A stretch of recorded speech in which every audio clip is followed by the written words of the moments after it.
Welcome to Chai with Manju, with your host, Dr. Manju Sheth. Welcome to special Woman of the Year edition of Chai with Manju. Our guest today is renowned Bharatanatyam dancer and teacher Sridevi Ajai Thirumalai, who's known for a pure interpretation of classical traditions. She's also the Lifetime Award recipient this year. Let's meet her. Sridevi, it's such an honor for us to have you on our show today, and congratulations on your Lifetime Achievement Award. Namaste, Manjuji. Thank you very much for having me on your show. So let's start with your journey right from the beginning. You started learning dance when you were 5 years old. I read that your mom encouraged you a lot, and you've had some wonderful gurus. So tell me how they shaped your journey to become this incredible performer and a guru that you are today. I started when I was 5, and all credit goes to my mother for all the sacrifices that she did.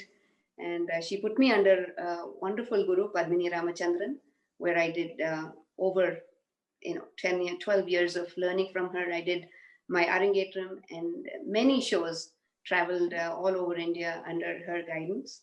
And my other guru was Guru Narmada. I did a shorter stint with her.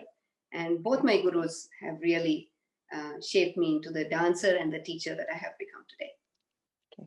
And when did you come to United States, and especially Boston? I came in 1992, got married, and I came to Boston. How did you meet your husband? That's a good question.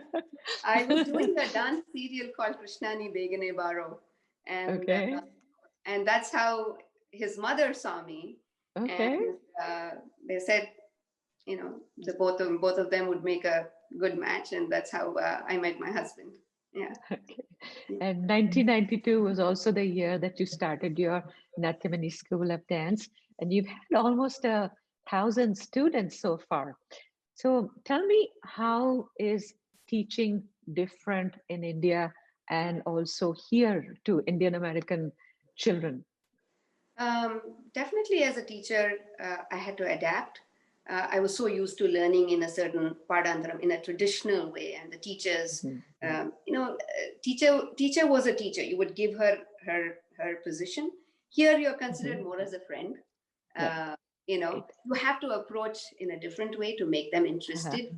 And definitely, my students are my good friends. Of course, I am a strict teacher, but the way I teach is a little different, where I explain a lot more, to my students, get them interested. And it's not like they have to get the lesson the first class. And it's a journey. So I say it's all right. And the way I approach the parents is it's fine. It's all right if they don't get it in the first class or the first week or the first month. Eventually, our goal is to, make them interested in the classical arts, and later on, of course, it becomes a passion for most of them. So definitely, I had to adapt my way of teaching to the children here, and I'm very lucky to have the students here who are so dedicated to the art form. So, yeah. And talking of adaptation, you must have to do a lot of adaptation with the COVID times and virtual teaching as well. So what has that been like? Yeah, as an artist, when it came to technology, I was a big zero. So it has made me definitely more tech savvy. And it's almost been a year now. And Yes. it was in March of last year. And all of a sudden, we had to change our platform to work, to, in person to Zoom. And it took me about 2-3 weeks. It's also with dancing, because you have to see each and every nuance. And initially, I was doing on my laptop, and I was peering into the screen, and I would say I can't teach more than three hours. It would make me very exhausted. But then we moved on to seeing on big screen, and now it has become literally part of our life. So we have both my students and me. We have adapted to this, and I now don't have to worry about a snow day. Right. That's what I was going to say. Even for us, telehealth, I'm actually very grateful that now we can see our patients on a camera as well. So Are the students here as disciplined as they are in India, or dance teaches them to be more disciplined, which also helps them in other spheres of life? I think children are very disciplined here, and it comes from the parents themselves, Right. because I think we are Right. so far away from India, and we want the Mhm. children to not only, excel in their academics, but also in the arts. And Mhm. as my own kids, I remember putting in a lot of effort both in their studies, and they learn under Tara Bangalore, and I know, she's a demanding teacher, fantastic teacher. You Right. have to get to her level. You have to Uh-huh. practice, and so are my students. They're Right. amazing, and once as a teacher you set the rule, you set the Right. discipline, you set a tradition, and children automatically will fall into that, Right. and so they're all very hardworking. They're amazing students. You're known for your wonderful choreography and great productions. So, how do you prepare for your annual events and big productions? It depends on what I'm or to whom I'm teaching, Manju. When I choreograph for an Arangetram student, I see the what's her best Hmm. qualities. So I kind of customize for a student based on her Okay. pluses. So, and if I'm choreographing for a group of professional, all my Hmm. Arangetram students, the way I approach is going to be Hmm. different. If I'm doing an annual show where I have, you know, all students, they are at Right. different levels, and the way I choreograph, so that I showcase the best of all the students. And I've enjoyed all three of them. The way I choreograph for all three groups, I've enjoyed it thoroughly.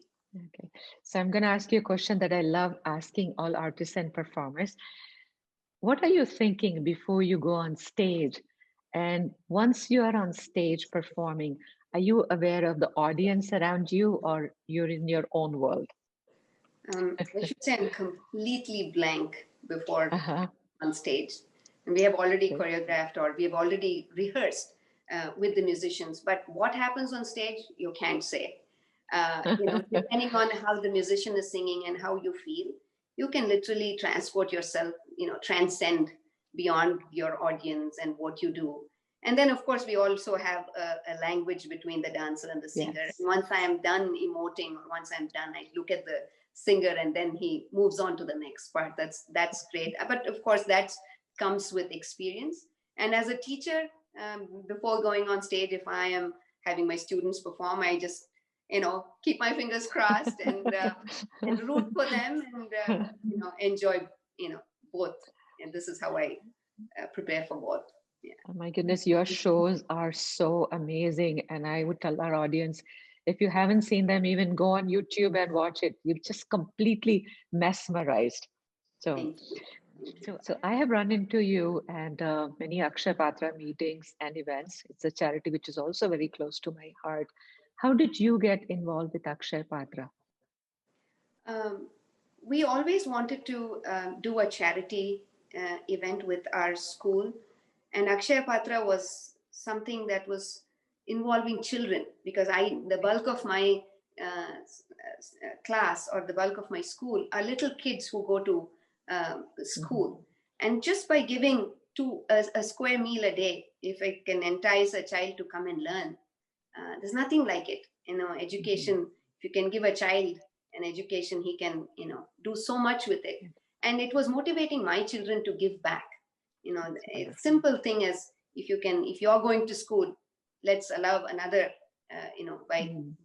by collecting a small Right, amount, if we can make a right. child go to school. So that was the main incentive to That's adapt Akshaya Patra as our charity event, or a and fundraiser that. undoubtedly, yeah, undoubtedly great values for children too. Now, I have to ask you, you've achieved so much in almost 30 years here in Boston itself. Do you have any other dreams or anything special that you want to do? Definitely, of course, continue for the next teaching for the next 30 years or more, Of to just course. give back, and teach our classical arts to many children. And of course, as a student, I traveled a lot, and many students talk to me of traveling all over the US, or go back to India and performing in all those little festivals or villages, or just for them to experience that. that would be wonderful, to take a troupe to travel around the world, or to explore different dances, exchange ideas. So that would be something I think I look forward to doing. And what wonderful memories you would create for them as well. Yes, we did that in the 90s. I took a bunch of 8 kids and we traveled all over India for performances. And we did this here all over the US. Again, mid 90s, I did that with 15 cities. So maybe once COVID, everything is done, maybe something to look forward to. Absolutely. And talking of looking forward, we are very, very excited to honor you with Lifetime Achievement Award on March 6th. So I will see you then. And thank you so much for coming on the show. Thank you. Manju, thank you very much. And truly, my Lifetime Achievement Award, I dedicated to my students. Without them, I would not have, been the teacher I am today. So my heartfelt thanks to all the students and the parents and India, New England, and the New England area itself, for encouraging me. And I feel very honored. Thank you so much. You are the pride of our community, and we will see you soon. Thank you. Thank you.